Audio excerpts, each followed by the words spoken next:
శివుడు నిజంగా ఉన్నాడని నమ్మితే ఏం జరుగుతుందో మీకు తెలుసా? ఒక వృద్ధ మహిళ ఒంటరిగా ఉండేది. తన పిల్లలు నగరానికి వెళ్లిపోయి ఆమెను మరిచిపోయారు. ఆమెకు ఒక అలవాటు ఉండేది. ప్రతి రోజు శివుడికి అన్నం పెట్టిన తర్వాతే ఆమె తినడం.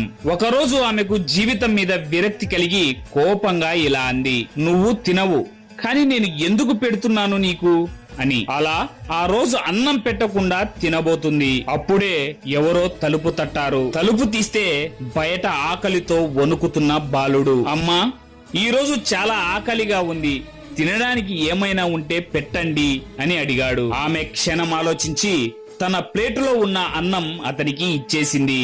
బాలుడు నెమ్మదిగా తినేసి చిరునవ్వు నవ్వాడు. అప్పుడే ఆ బాలుడు ఇలా అన్నాడు, ఈ రోజు కూడా నన్ను నువ్వు ఆకలిగా పెట్టలేదులే అన్నాడు. ఆ మాటలు విన్న ఆమె గుండె ఒక్కసారిగా ఆగిపోయింది. ఆమె తేరుకొని చూడగా